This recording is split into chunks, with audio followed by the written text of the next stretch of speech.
Bonjour. Nous sommes Bezadi Maziar, Marcandu Sambavi, Farouki Anna et Hébert Mathilde. Et nous allons vous parler aujourd'hui de l'utilisation du baclofène dans le traitement contre l'alcoolisme.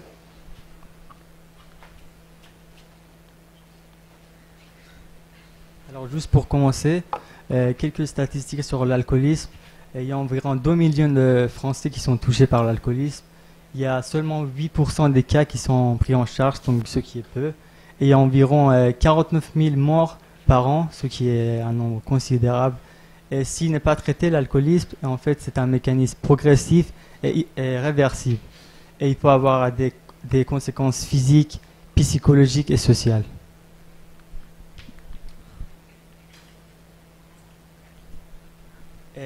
Le baclofène, en fait, est utilisé depuis les années 60 chez les patients qui souffrent de contractions musculaires. C'est beaucoup d'années plus tard que les effets bénéfiques sur l'alcool ont été découverts par notamment le docteur français Olivier Améisen en 2005. En fait, il s'est lui-même s'auto-administré du baclofène à haute dose. Et il a vu directement que son envie de boire en fait a été rapidement diminuée. Donc on peut dire que le baclofène est un anti-craving. Le craving qui désigne en fait une envie très forte et irrépressible de consommer une substance. Il peut s'agir comme de la drogue, mais ici c'est l'alcool comme vous voyez. Et en fait, le baclofène est prescrit seulement en dernier recours parce qu'il y a aussi les premiers traitements et en cas d'échec des traitements comme les antidépresseurs, les anxiolytiques, et il y a aussi les médicaments à effet antabuse dont l'ingestion combinée à l'alcool peut avoir des sensations désagréables pour le consommateur qui le consomme, comme la nausée, les vomissements, l'étourdissement ou encore d'autres symptômes. Mais comme le baclofène, son efficacité sur l'alcool n'a pas été significativement prouvée, nous sommes intéressés pour savoir si sur un grand nombre il est aussi efficace. Donc avant de rentrer dans le vif du sujet, je vais vous expliquer rapidement ce qu'est le baclofène et comment il agit. Donc le baclofène, c'est un dérivé du GABA. Je vais vous expliquer un peu plus tard ce que c'est. Vous voyez qu'ils ont une structure très similaire, ce qui permet au baclofène de se fixer sur les récepteurs du GABA-B. Donc c'est un des nombreux neurotransmetteurs qui sont impliqués dans le mécanisme de l'alcoolisme. Et il a pour effet d'amplifier les effets inhibiteurs du GABA. Et c'est comme ça qu'on peut réduire les effets du sévrage alcoolique, qui sont dus à une trop grande excitation. Donc le GABA, qui veut dire acide GABA-aminobutyrique, comme je l'ai dit, c'est un des nombreux neurotransmetteurs qui sont impliqués dans l'alcoolisme. Ce schéma présente le mode d'action du GABA selon différentes situations. Donc, en temps normal, lorsque le GABA se fixe sur son récepteur, il y a une ouverture de canaux ioniques, donc les ions vont passer ici normalement. Lorsqu'on prend de l'alcool, les canaux seront ouverts plus longtemps, il y a donc plus d'ions qui passent et le message inhibiteur transmis sera donc amplifié, d'où les effets inhibiteurs de l'alcool. Et dans le cas d'une prise chronique d'alcool, les récepteurs du GABA-B sont désensibilisés, ce qui fait que les canaux seront ouverts moins longtemps, il y aura moins d'ions qui traverseront la membrane et l'effet inhibiteur sera amoindri, ce qui entraîne les symptômes du sévrage qui sont dus à une trop forte excitation, qui sont les crises d'épilepsie dans certains cas, l'anxiété, parfois même des hallucinations. Donc le baclofène aura comme but de rétablir la sensibilité, l'équilibre qu'il y a, le GABA aura pour but de rétablir cet équilibre. Maintenant, je vais parler des dosages. Donc, l'effet recherché du baclofène, c'est de supprimer le craving, donc c'est-à-dire être indifférent à l'alcool. Mais au préalable, ils doivent déterminer la dose individuelle pour chaque patient. Donc la dose optimale, c'est la dose minimum à partir de laquelle on ressent l'effet recherché du baclofène. Le diagramme suivant nous montre la variabilité des doses optimales chez 415 patients. Donc elle varie de 30 mg par jour à 430 mg par jour. La dose moyenne est de 170 mg par jour. Et chez 25% des patients, on observe que cette dose optimale elle est supérieure à 200 mg par jour. Donc on en conclut que le baclofène est efficace à haute dose. Donc maintenant, je vais parler de l'efficacité. Ce diagramme nous compare la consommation d'alcool chez des personnes non alcoolodépendants, représentées en bleu ici, à des personnes alcoolodépendants qui ont suivi un traitement au baclofène avec succès pendant au moins 6 mois, donc représentées en rouge. Et on observe que ils ont un comportement, que les personnes alcoolodépendantes ont un comportement identique vis-à-vis de l'alcool que des personnes non alcoolodépendantes. Chez 68% des patients, on observe qu'ils sont abstinents, voire où ils ont une consommation modérée. Et chez 83%, ils ont une consommation réduite au moins à moitié. Donc on peut en conclure que cette étude confirme bien l'effet recherché du baclofène. Nous allons à présent nous intéresser aux effets secondaires du baclofène. Donc, ici, cet histogramme représente les effets indésirables les plus fréquents retrouvés chez les patients traités au baclofène. Du coup, on peut voir que les effets indésirables les plus fréquents sont la somnolence, la fatigue et les insomnies, qui sont parfois très sévères, et des troubles de sommeil. Du coup, les troubles de sommeil provoquent des réveils toutes les 2 heures la nuit et des difficultés à se rendormir. Et souvent, les patients ont des rêves ou des cauchemars très réalistes qui font que c'est très perturbant pour ces patients. Ensuite, ici, on s'intéresse à l'intensité des effets indésirables en fonction de la dose. Et c'est représenté pour 680 patients. Du coup, en rouge, il y a les effets assez forts à insupportables. En orange, les effets moyens. Et en bleu, les effets très faibles et qui sont supportables. Et en bleu clair, quand il n'y a pas du tout d'effet. Et on voit bien qu'avec les doses qui augmentent, le pourcentage, la proportion des effets indésirables assez forts à insupportables augmente. Donc oui, certes, le baclofène est efficace à haute dose, mais il présente aussi une augmentation d'effets indésirables.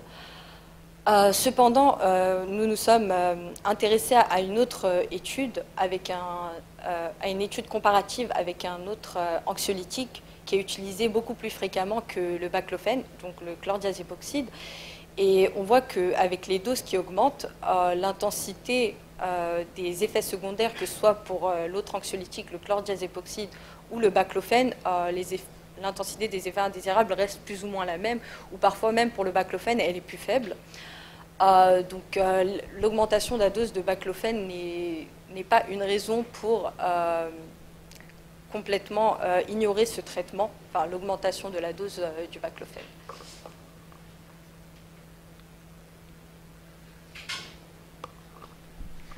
Donc, pour conclure, nous avons vu que le baclofène se montrait être un traitement qui était relativement efficace contre le craving, et la variabilité des doses optimales pour chaque patient nous montre bien que c'est un traitement qui doit être personnalisé. Les doses administrées ainsi que l'heure à laquelle elles sont administrées doivent être établies en concertation entre le médecin et le patient et basées surtout sur le ressenti du patient.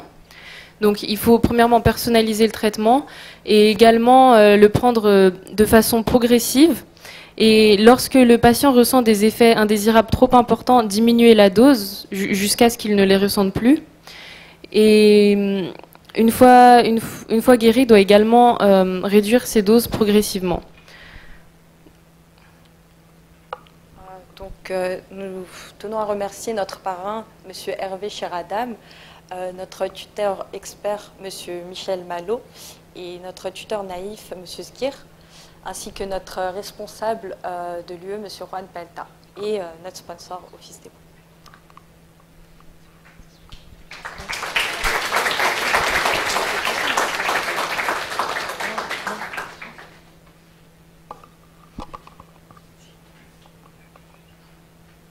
Oui, monsieur.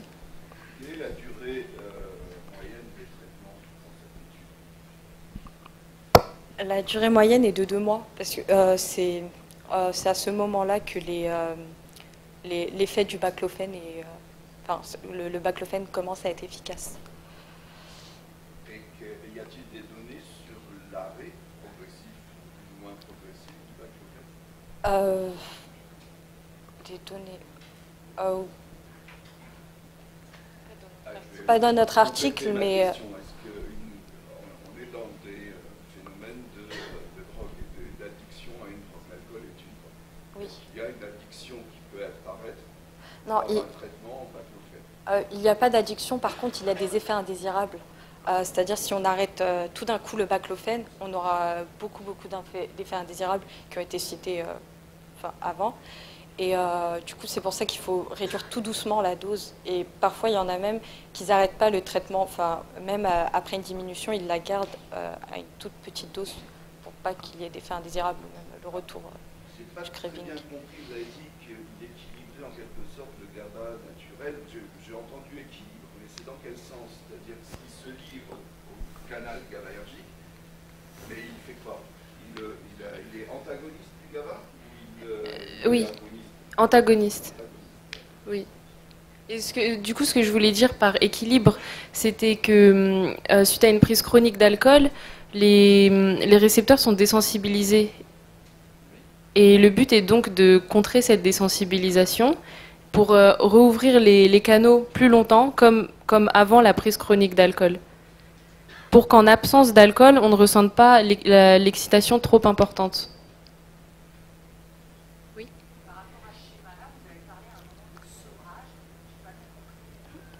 Oui, donc, ce que je voulais dire, c'est que justement, suite à la prise chronique d'alcool, et en absence d'alcool, c'est à ce moment-là qu'on parle du sevrage. Et les symptômes du sevrage sont dus justement à une trop faible concentration à une trop faible action des neurotransmetteurs inhibiteurs et une trop forte action des neurotransmetteurs excitateurs, donc à un déséquilibre. Est-ce que ça répond à votre question? Oui.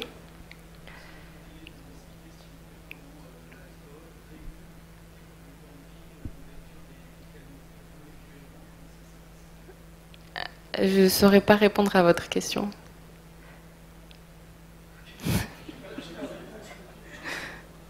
Oui. Votre question, je n'ai pas la réponse, mais il s'agit manifestement d'un suivi où il y a une partie psychologique, mais ça peut aussi une partie médicale, qui me semble possible, qui est de regarder quelle est la concurrence en fait, parce qu'il n'applique pas la même vitesse Oui, justement, à ce sujet-là, ils ont fait des recherches et du coup, en fonction des patients, ils ont personnalisé la prise du baclofène, puisqu'ils voyaient qu'il y avait... je ne connais pas la demi-vie du baclofène, mais je sais que pour certains patients, elle était un peu plus longue. Et du coup, ils adaptaient la prise du baclofène en fonction des patients, en fonction du moment où ils ressentaient le craving, le sentiment d'envie d'alcool. Oui. Il compare l'effet du baclofène à l'effet des benzodiazépines, donc des antidépresseurs qu'on donne dans certains cas d'alcoolisme. Seulement, les antidépresseurs qu'on donne sont donnés à des doses physiologiques, entre guillemets, parce qu'ils ont leur cible propre sur les circuits de la récompense, et donc, quel serait l'intérêt de donner du baclofène à vous l'avez précisé, une très forte dose et à le dévier de son utilisation primaire qui est d'être un myorelaxant. Vous dites en gros ça ne marche pas moins bien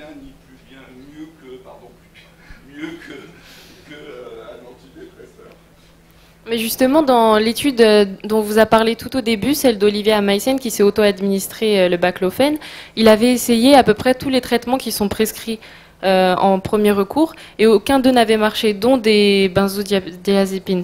Et c'est à ce moment-là qu'il a utilisé le baclofène et celui-là a marché. C'est pour ça qu'on s'est intéressé. Donc ça correspond à une certaine forme d'alcoolisme, des alcooliques qui seraient plus ou moins résistants à un traitement Oui. contre l'alcoolisme basé sur les antibiotiques. Voilà, parce que c'est... D'accord. Voilà, c'est pour ça qu'on l'utilise aussi en dernier recours. Pas dans notre article. Qu'est-ce qui se passe si quelqu'un, sous traitement forte dose de baclofène, prend de fortes doses d'alcool à l'occasion d'une soirée? Les effets indésirables, ils augmentent. Bah non, monsieur. Bah non, regarde, parce que là. Comme on a vu que la. Qu'est-ce que j'ai fait? Ok. Donc, comme on a vu que la prise d'alcool ouvrait davantage. Merci Maxime. Ouvrait davantage les canaux et que c'est déjà le but du baclofène, j'imagine, c'est une supposition, j'imagine que l'effet serait largement diminué, multiplié. Donc il y aurait l'effet du baclofène additionné à l'effet de la prise d'alcool. Donc je pense qu'il y aurait une réaction inhibitrice très très importante et en plus les effets indésirables du baclofène. Donc je pense qu'il ne passerait pas une bonne soirée.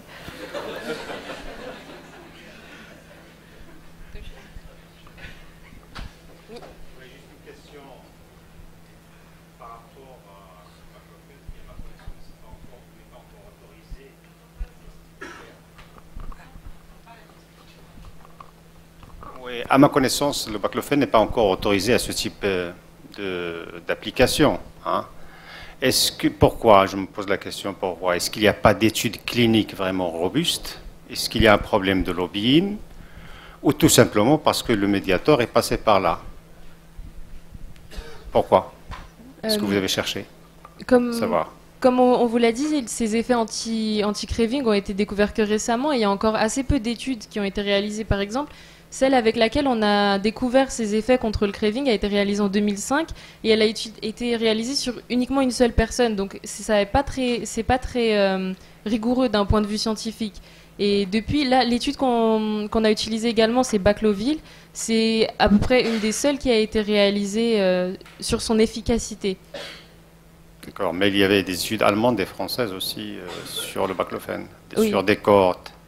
Oui, mais c'est assez controversé. Comme vous avez vu, l'intensité des effets indésirables sont parfois assez élevées. Et peut-être que dans les prochaines années, ça deviendra un médicament de premier recours, peut-être. Il y a une étude clinique en cours, mais on n'a pas encore les résultats, en fait. Très bien, ouais, merci. D'autres questions? Oui, monsieur?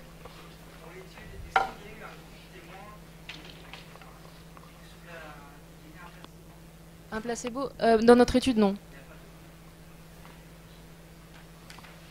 Et justement, dans l'étude dont ma camarade parlait, celle dont on n'a pas encore les résultats, c'était voilà, c'est ça. D'autres questions? Non? Merci.